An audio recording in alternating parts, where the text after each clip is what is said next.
তো এখন আমি যে বিষয় নিয়ে আলোচনা করব এগুলো আপনারা যদি করতে পারেন, আমি মনে করি আপনারা সব ধরনের যে ক্যানন 110, 130, 120 যত ধরনের মডেলের প্রিন্টারগুলো আছে এগুলো আপনারা অতি সহজেই মেরামত করতে পারবেন। প্রথমত আপনারা প্রিন্টারটি ভালোভাবে খুলবেন। খোলার পর আপনারা দেখবেন যে এদিকে কোনো ধরনের ময়লা আছে কিনা। তো এদিকে যদি কোনো ধরনের ময়লা থাকে তাহলে কিন্তু পেপার টান দিবে না, ঠিক আছে? তো পেপার টান দিবে না এবং প্রিন্ট দিলে প্রিন্ট আউট হবে না। তো এটি হচ্ছে একটি প্রবলেম। তারপরের যে প্রবলেমটি আছে, আপনারা প্রিন্টার যখন রিপেয়ার করবেন অবশ্যই প্রথমত এর ড্রাইভার সেটআপ দিবেন। ড্রাইভার সেটআপ দেওয়ার পরে আপনারা ডিভাইস ম্যানেজারে গিয়ে যদি দেখেন প্রিন্টারের ড্রাইভারও পাইছে এবং প্রিন্টারও পাইছে, তারপরও যদি প্রিন্টার কাজ না করে, তখন আপনারা স্টেপ বাই স্টেপ আপনারা দেখবেন। তো তারপরে যে বিষয়টা আপনারা এখানে ভালো করে খেয়াল করেন, এখানে অনেকগুলো লক আছে, এগুলোতে বেশিরভাগই আপনার ময়লা পড়ে বা বিভিন্ন কারণে এগুলো অনেকটাই হার্ড হয়ে যায়, যার কারণে অনেক সময় পেপার টান দেয় না বা বিভিন্ন ধরনের সমস্যা করে।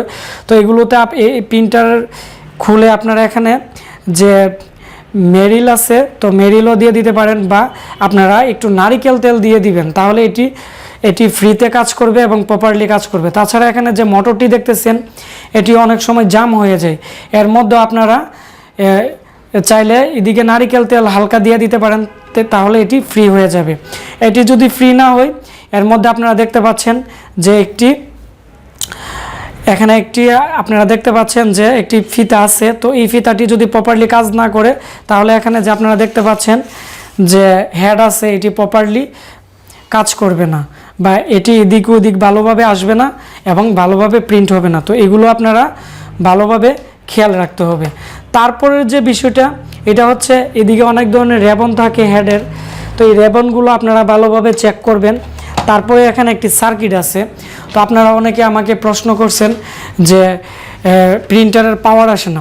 তো পাওয়ার না আসার অনেক ধরনের কারণ থাকতে পারে, এর মধ্যে এখানে একটি আছে পাওয়ার বাটন। তো অনেক সময় এই পাওয়ার বাটন অনেক দিন চলতে চলতে এটি প্রবলেম হয়ে যায়। এটি আপনারা খুলে আপনারা এরকম টুই পাওয়া যায় এতটুক, তো এটার ভিতরে কেরোসিন ভরে আপনারা এখানে একটু হালকা 1 ফুটা বা 2 ফুটা দিয়ে এর মধ্যে ভালোভাবে প্রেস করবেন। প্রেস করলে এই পাওয়ার বাটনটির ভিতরে যদি কোনো কার্বন থাকে বা কোনো সমস্যা থাকে, এটি অতি সহজেই ফিক্স হয়ে যাবে। তারপরও যদি না হয়, আপনারা প্রিন্টারের যে পাওয়ার আছে, পাওয়ার দিয়ে আপনারা একটা টুইজার দিয়ে এই যে বাটনটি যেটি আছে এটি আপনারা একটু ডাইরেক্ট করে দিবেন, দেখবেন যে পাওয়ার লাইট অন হয় কিনা। যদি পাওয়ার লাইট অন হয়, তাহলে আপনারা বুঝতে পারবেন যে এর বাটনটি সমস্যা।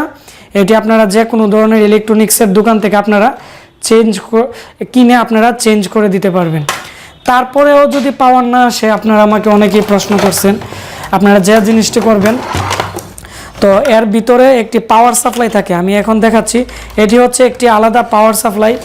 তো ক্যাননের এই ধরনের যত প্রিন্টার আছে এর মধ্যে আলাদা পাওয়ার সাপ্লাই থাকে।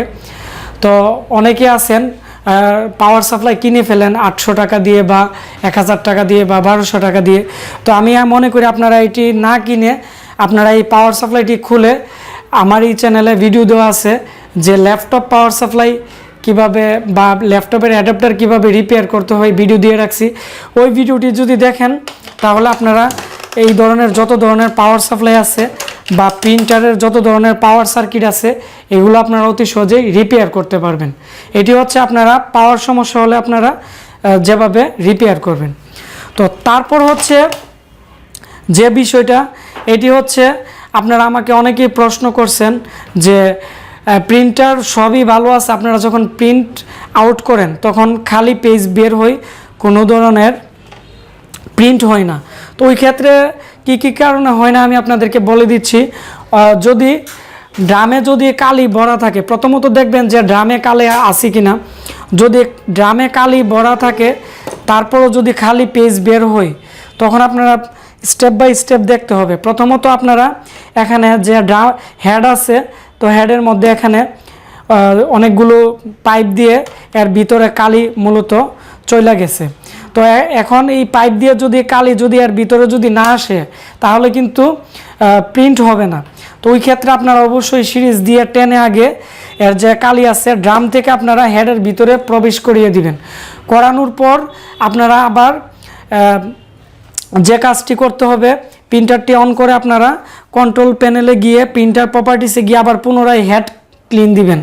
দিলে এর যে কালি আছে প্রপারলি টানবে এবং প্রপারলি এটি প্রিন্ট হবে। তো এইভাবে যদি করেন আমি মনে করি এই সমস্যাটি অতি সহজেই সমাধান হয়ে যাবে।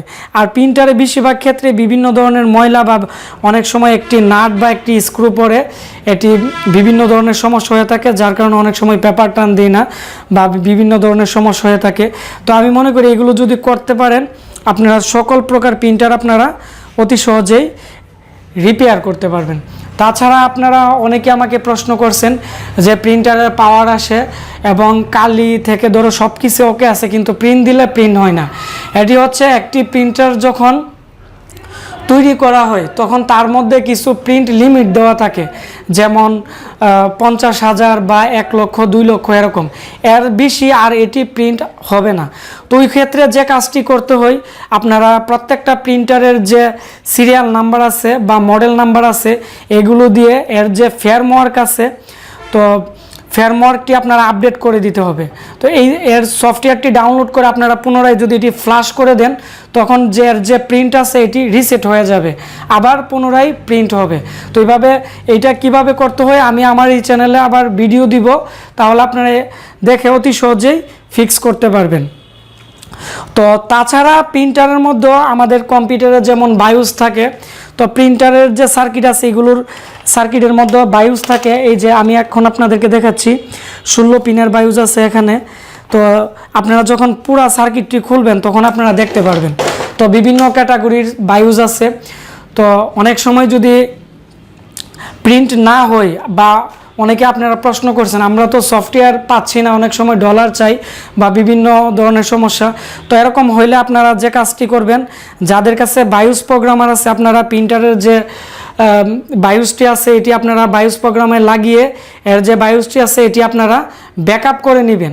তো ব্যাকআপ করে যখন নেবেন তখন পুনরায় যখন এরকম সমস্যার একটি প্রিন্টার আসবে তখন আপনারা ওই যে ব্যাকআপ করা বায়োসটি ওইটাতে দিয়ে দিলে তাহলে আপনারা প্রিন্টারের যদি ইন্টারনালও কোনো সমস্যা থাকে এটিও সমস্যা হয়ে যাবে সার্কিটে।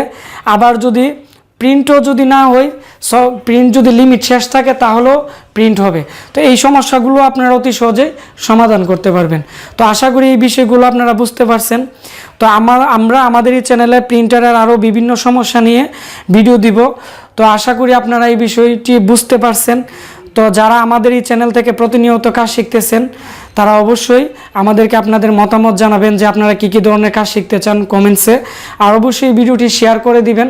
তাহলে যারা নতুন প্রিন্টার রিপেয়ার করার কাজ শিখতেছে তারা অনেক কিছু জানতে পারবে এবং বুঝতে পারবে। তো বন্ধুরা আপনারা সবাই ভালো থাকবেন, দেখা হচ্ছে আমাদের নতুন কোনো একটি এপিসোডে।